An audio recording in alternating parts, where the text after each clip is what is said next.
શ્રી સ્વામિનારાયણ હરે, શ્રી સ્વામિનારાયણ હરે. સંમત 1878 શ્રાવણવદી અમાવસને દિવસ સ્વામી શ્રી સહજાનંદજી મહારાજ શ્રી ગઢડા મધ્યે દાદા કાચરના દરબારમાં શ્રી વાસુદેવ નારાયણના મંદિરની ઓસરીએ ચાકડા ઉપર વિરાજમાન હતા.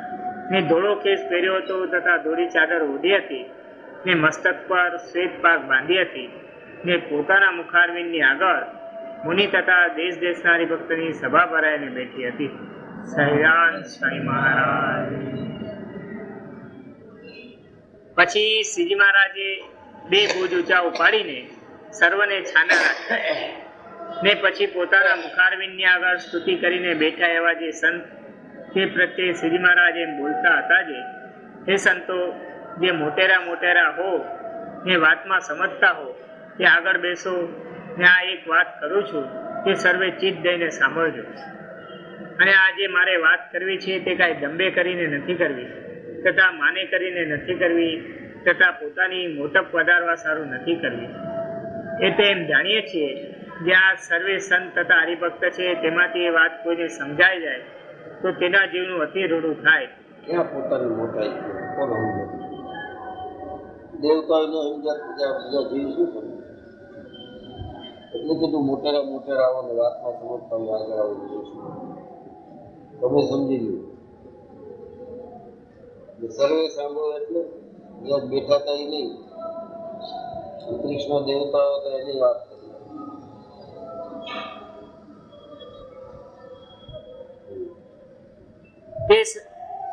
તે સારું કરીએ છીએ. અને આ જે વાત છે તે મારી ડિટેલ છે ને મારા અનુભવે કરીને પણ મેં સિદ્ધ કરી છે અને સર્વશાસ્ત્રમાં પણ મળતી આવે છે. અને તે વાત સભામાં કર્યા જેવી નથી તો પણ સભામાં કરીએ છીએ. જે મારે સહેજ સ્વભાવે એમ વર્તે છે, જે આ સંસારને વિશે જે અતિરૂઢો શબ્દ તથા અતિરૂઢો સ્પર્શ તથા અતિરૂઢો ગંધ તથા અતિરૂઢો રસ તથા અતિરૂઢો રૂપ, એ જે પંચ વિષય તેમાં હું મારા મનને બાંધવાને ઈચ્છું તો પણ નથી બંધાતું ને તેમાં અતિશય ઉદાસ રહે છે. અને જે સારા પંચ વિષય તથા નશા પંચ વિષય તે 2 સમવર્તે છે. અને રાજા તથા રંગ તે પણ સમવર્તે છે. અને ત્રિલોકીનું રાજ્ય કરવું તથા ઠીકરું લઈને માગી ખાવું તે પણ સમવર્તે છે. અને હાથીને હોદે બેસવું તથા પગપાળા ચાલવું તે પણ સમવર્તે છે. અને કોઈ ચંદન તથા પુષ્પ તથા સારા વસ્ત્ર તથા ઘરેણા ચડાવે તથા ધૂળ નાખે તે 2 સમવર્તે છે. અને કોઈક માન આપે અથવા કોઈક અપમાન કરે તે 2 પણ સમવર્તે છે. તથા સોનું રૂપું હીરો તથા કચરો તે 2 સમવર્તે છે. અને આ હરિભક્ત બહુ મોટો છે ને આ હરિભક્ત નાનો છે એમ પણ નથી જણાતું. બધા હરિભક્ત સરખા જણાય છે. અને મારા અંતઃકરણને વિશે અતિ તીવ્ર વૈરાગ્ય વર્તે છે તેનો પણ ભાર નથી જણાતો. જેમ કોઈકે માથે પાણો ઉપાડ્યો હોય તથા રૂપિયોને સોના મોરની વાસળી કેળે બાંધી હોય તેનો ભાર જણાય છે તેમ ભાર નથી જણાતો.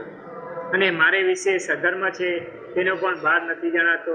તથા મારે વિશે જ્ઞાન છે જે હું બ્રહ્મ છું તેનો પણ ભાર નથી જણાતો. ક્યારેય જીવ નતો,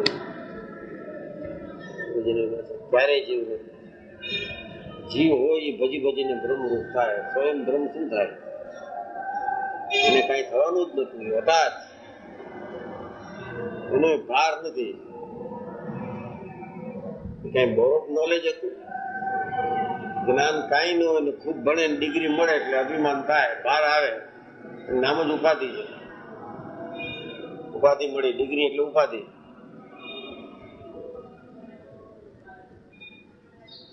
મહારાજ ને કઈ ડિગ્રી હતી? એ કઈ નહીં.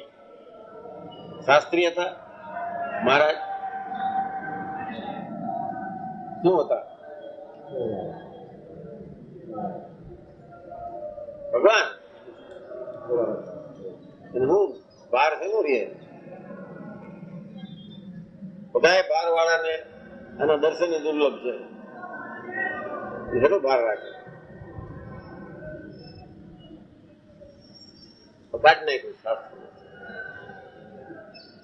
બ્રહ્મ છું. નવરું એને અનુસંધાનમાં જ વાંચે છે. ક્યારેય જીવ નતો. કાઢ નાખ્યું.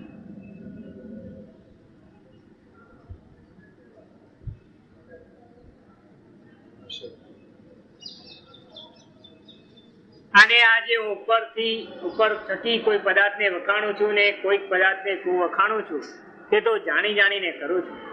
અને જે પદાર્થને વિશે ઇન્દ્રિયોની વૃત્તિને બળાત્કારે જોડું છું તે માંડ તે પદાર્થ સન્મુખ રહે છે. અને જ્યારે ઢીલી મેલું છું ત્યારે તરત પાછી વળી આવે છે.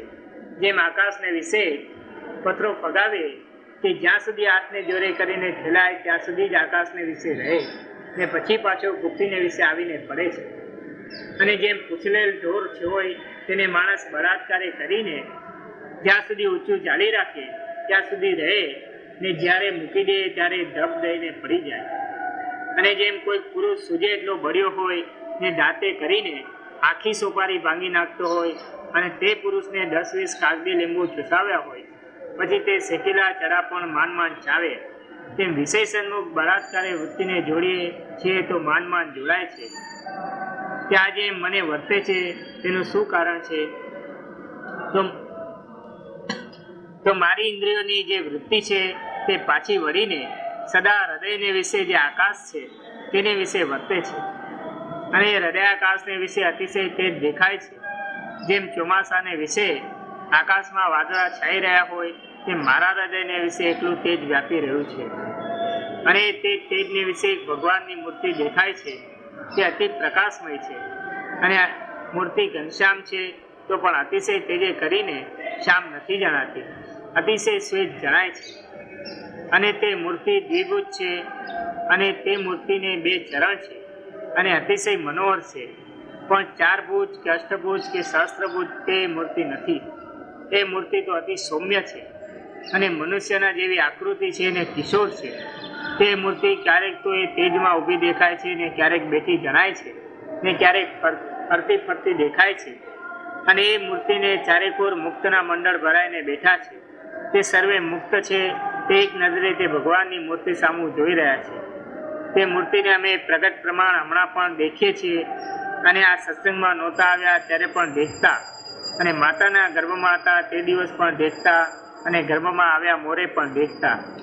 અને અમે બોલીએ છીએ તે પણ ત્યાં જ બેઠા થકા બોલીએ છીએ અને તમે પણ સર્વે ત્યાં જ બેઠા છો એમ હું દેખું છું.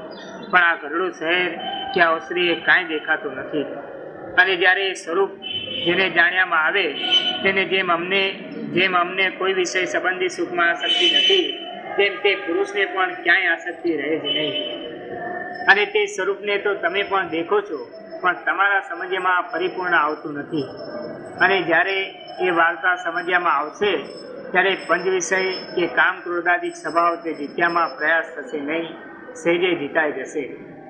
અને એ જે એકરસ તેજ છે તેને આત્મા કહીએ તથા બ્રહ્મ કહીએ તથા અક્ષરધામ કહીએ. અને પ્રકાશને વિશે જે ભગવાનની મૂર્તિ છે તેને આત્માનું તત્વ કહીએ તથા પરબ્રહ્મ કહીએ તથા પુરુષોત્તમ કહીએ. તે જ ભગવાન રામકૃષ્ણ રૂપે કરીને પોતાની ઈચ્છાએ જીવોના કલ્યાણને અર્થે યુગને વિશે પ્રગટ થાય છે. તે ભગવાન આ લોકને વિશે મનુષ્ય જેવા જણાય છે તો પણ મનુષ્ય જેવા નથી ને અક્ષરધામના પતિ છે. તે શ્રી કૃષ્ણ ભગવાને ગીતામાં કહ્યું છે. માટે શ્રી કૃષ્ણ ભગવાન મનુષ્ય જેવા જણાતા હતા તો પણ અક્ષરાતીત કૈવલ્ય મૂર્તિ છે. અને ભગવાન જે મનુષ્ય દેહ ધરે છે તે ભગવાનની મૂર્તિનું જે ધ્યાન કરે ત્યારે એ ધ્યાનના કરનારાને એ મૂર્તિ તેજોમય એવી અક્ષરધામને વિશે કૈવલ્ય સ્વરૂપે ભાસે છે. અને ધ્યાનના કરનારાનો જે જીવ તે માયાને તરે છે અને પરમપદને પામે છે. માટે ભગવાન તો મનુષ્ય દેહ ધારણ કરે છે તો પણ કૈવલ્ય સ્વરૂપે જ છે. અને તે ભગવાન જે જગ્યામાં વિરાજતા હોય તે જગ્યા પણ નિર્ગુણ છે.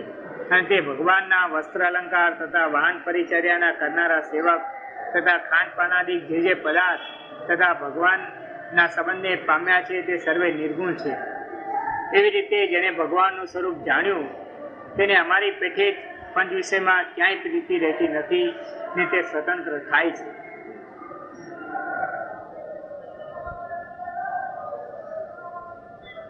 એમ એ અક્ષરાતીત જે પુરુષોત્તમ ભગવાન છે તે સર્વ અવતારનું કારણ છે. અને સર્વ અવતાર પુરુષોત્તમમાંથી પ્રગટ થાય છે અને પાછા પુરુષોત્તમને વિશે લીન થાય છે. તે જ્યારે ભગવાન મૂર્તિ ધરીને પાછા અંતર ધ્યાન થાય છે ત્યારે તે જે ભગવાનની મૂર્તિ તે પોતે ક્યારેક તો મનુષ્યની પેટે આ પૃથ્વીને વિશે પડી રહે છે. કે જેમ શ્રી કૃષ્ણની મૂર્તિને ખોળામાં લઈને રૂકમણીજી બળી મુવા તથા ઋષભદેવનો દેહ હતો તે દાવાનળને વિશે બળી ગયો એમ પણ થાય. અને ક્યારેક તો હાડમાં સહિત દિવ્ય ભાવ પામીને કાંઈ રહે નહીં, અંતર્ધ્યાન થઈ જાય.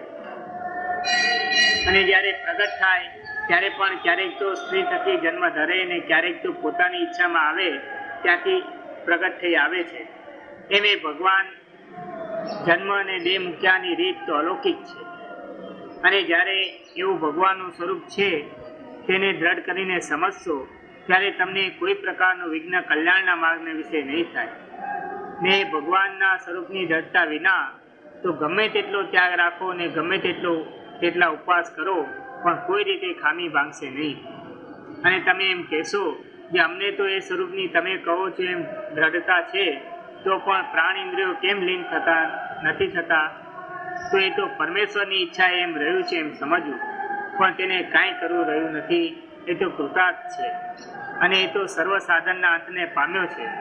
અને જો ભગવાનના સ્વરૂપની આવી રીતે દ્રઢતા હોય ને કદાચિત જો નિર્માણ, નિર્લોભ, નિષ્કામ, નિસ્વાર્થ અને નિસ્નેહ એમાં કાંઈક થોડી ઘણી કાચપ રહી જાય તો તેની કાંઈ ચિંતા નથી. પણ ભગવાનના સ્વરૂપમાં જો કોઈ રીતની સમજ્યામાં કસર રહે તો કોઈ રીતે વાંધો ભાંગશે નહીં. માટે દેહ છતે જે પ્રકારે આવું રહસ્ય સમજાય તેવો ઉપાય કરવો. અને આ વાર્તા યથાર્થ સમજાણી હોય ને કોઈક પારબ્ધ કર્મને વશ થઈને જો કોઈક નીચ ઉચ્ચ દેહની પ્રાપ્તિ થાય તો પણ વત્રાસુરની પેટે જ્ઞાન જાય નહીં. તથા જેમ ભરતજીને મૃગનો દેહ આવ્યો તો પણ પૂર્વજન્મનું જ્ઞાન ટળ્યું નહીં, એવું આ જ્ઞાનનું અતિશય મહાત્મ્ય છે. અને નારદ સંકારિક ને બ્રહ્માદિક દેવ તેની સભામાં પણ નિરંતર આ જ વાર્તા થાય છે.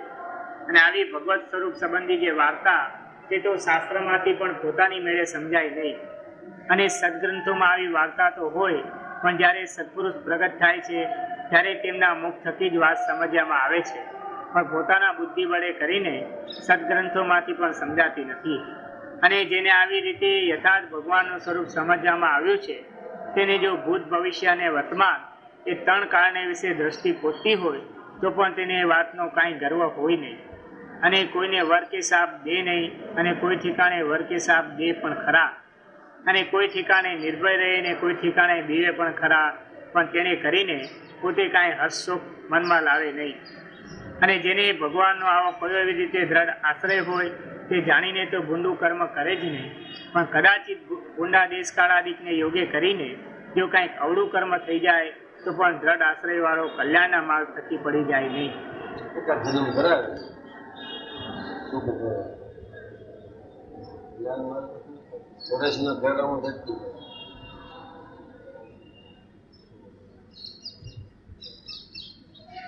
માટે જે ભગવાનનો દ્રઢ આશ્રય છે એવો નિર્વિઘ્ન માર્ગ કોઈ નથી. અને એ વાત જેને સમજાણી હોય તેનો તો અતિ મોટો આશય હોય. જોને અમારે પરમહંસ તથા સત્સંગી સમસ્ત પાસેથી કોઈ સ્વાર્થ સાધવો નથી, તો પણ કોઈને બોલાવીએ છીએ, કોઈને વધીએ છીએ, કોઈને કાઢી મૂકીએ છીએ, તેનું એ જ પ્રયોજન છે જે કોઈ રીતે આ વાત સમજાય તો બહુ સારું થાય. માટે આ વાર્તા છે તે સર્વે દ્રઢ કરીને રાખજો. અને જે તેજને વિશે મૂર્તિ છે તે જ આ પ્રત્યક્ષ મહારાજ છે એમ જાણજો. અને જો એમ ન જણાય તેટલું તો જરૂર જાણજો જે અક્ષરરૂપ જે તેજ તેને વિશે જે મૂર્તિ છે તેને મહારાજ દેખે છે એમ જાણશો તો પણ તમારે મારે વિશે હેત રહેશે, તેને કરીને તમારું પરમ કલ્યાણ. અને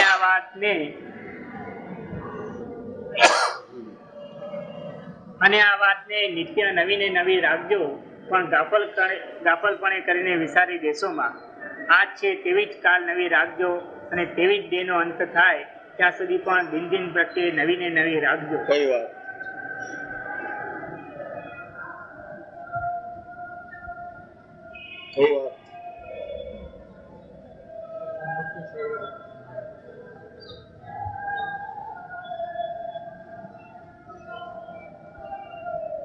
અને જે ભગવાનની વાત કરો તે વાતને વિશે આ વાતનું બીજ લાવજો એમ અમારી આજ્ઞા છે.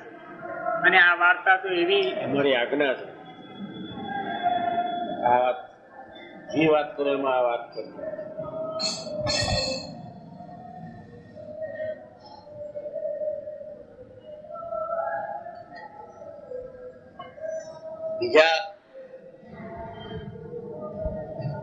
સંપ્રદાયની વાત કરતો હોય એમાં આ વાત બીજ લાવી ભલે થઈ તો કઈ અધર્મ થોડો થઈ જાય છે.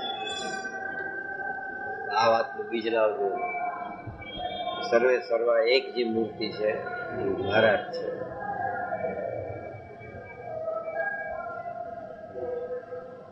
અને આ વાર્તા તો એવી જીવનદાર છે જે દેહ રહે ત્યાં સુધી પણ નિત્ય પ્રત્યે કરવી અને દેહ મૂકીને ભાગવતી તન્વય કરીને પણ આ જ વાર્તા કરવી. અને આ જે અમે તમને વાત કહી તે સર્વશાસ્ત્રનો સિદ્ધાંત છે અને અનુભવમાં પણ એમ જ દ્રઢ છે. અને અમે પ્રત્યક્ષ નજરે જોઈને તમને આ વાત કહી છે. અને જો પ્રત્યક્ષ જોઈને ન કહ્યું હોય તો અમને સર્વે પરમહંસના સમ છે. એવી રીતે શ્રીજી મહારાજે પોતાના ભક્તજનની શિક્ષાને અર્થે પરોક્ષપણે પોતાના પુરુષોત્તમપણાની વાત કરી. તેને સાંભળીને સર્વ સાધુ તથા હરિભક્ત તે એમ જ માનતા હતા જે તેજને વિશે મૂર્તિ કહી તે જ આ શ્રીજી મહારાજ પ્રત્યક્ષ પ્રમાણ છે. ઇતિ વચનામૃતમ આવી રીતે ગરડા મધ્ય પ્રકરણ 13મું શીલરમ સર્વદેવેશ્વરમ ભક્તિર્માતજમ વાસુદેવમ માધવમ કૃષ્ણમ કામરમ કાલમ